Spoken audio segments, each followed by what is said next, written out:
Carol, sinabihan mo ba si Chris? Opo. Sinabihan ko ang sekretarya ko. Natawagan siya bago ako pumunta rito. Kayong dalawa, oo. Teka. Matagal na kaming nawala rito. May nangyari bang masama sa inyong dalawa ni Chris? Tisha, tubig pa para sa Senyorito Winston. Leo, more wine? No more. Kung inintay pala natin ang lalaking yon, siguro namatay na tayo ng gutom. Totoo ba ang binalita sa akin ng mama na malapit na kayo maging mama't papa? Yeah, it's positive. Bakit naiinggit ka? Pagiging hipokrit ako kung sasabihin kong hindi. Carol, kung gusto mo, pagbalik namin ng Winston's Estates, sumama ka sa amin. Dadaling kita dun sa doktor ko. He's good. He performs miracles. Wala naman sa babae niya ng diferensya. Mama, I'm sorry, Fox. I'm really sorry. Mabuti naman din niya ako hinintay at meron ako emergency conference dahil sa gusto rin mag-strike ng union natin si Factor sa Laguna. Hi, Winston. Welcome home, Winston. Lea? Sorry, naputol yung kwentuhan ninyo. Hindi bale. Ikaw talagang pinag-uusapan namin. Mama. Malapit na akong magkapo kay Winston at kay Lea. Sa inyong dalawa? Ewan. Sabi ko nga, wala sa kanyang diferensya, kundi nasa Kundi sa akin. Mama, kailangan ba pag-usapan ng tungkol sa pagbubuntis sa okasyong ito? At bakit hindi?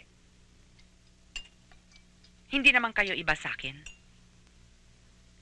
Kulang na lang siguro sabihin mo ako isang bastos, Chris. Pero huwag mong kalilimutan, pamamahay ko ito. Ako ang nasusunod dito. Kung ano ang gusto kong pag-usapan, walang makapagbabawal sa akin. Alam ko, nagpapalabas lamang kayo mag-asawa. Nagkukunwari kayo ni Carol. Pero ang katotohanan, hindi na kayo nagkikita at hindi na rin kayo nagkakausap. Hindi kayo nagsasama at hindi na rin kayo Paano kayo magkakaanak? Kaya sabi ko, mas malaking diferensya ay nasa sayo. Nang bababae ka, hindi ba? May babae ka! Niloloko mo ng aking anak. Ano? Bakit hindi ka sumagot? Ikaw ang bahala, ingrato. Madali kitang may babalik doon sa pinanggalingan mo. Doon sa basurahan! Bahala kayo.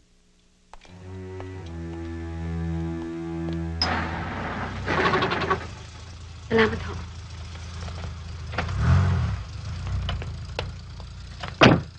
Ate Christy! Naku, Ate Christy, mabuti dumating ka. Dahil pilit ko kayong kinukontak eh. Bakit? Umalis na ho sila, sina Kuya Jaime kasama si Sandra at Roxanne. Pupunta na daw ho sa States. Hindi na babalik dito. Ate, Diyos kong buhay to, ate. Aling Rosa, saan kayo pupunta? Ano pang gagawin ko rito? Alagaan kayo.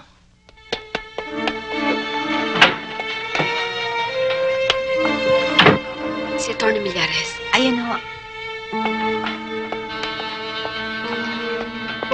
Atty. Millares, nasan si Jim? Nasaan ang anak ko? Saan niyo sila dinala? Attorney, nakikiusap ako sa inyo. Bigay niyo sa akin ang kanilang address. I'm sorry. Pinapangako ko ni Jim na magiging confidential ang lahat. Pati nga kanyang address sa States. Sumusunod na ako sa utos. Kahit na nga sa kaibigan mo si Aris, walang sinabi si Jim bago siya umalis. Attorney,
Abay, pambihira ka naman.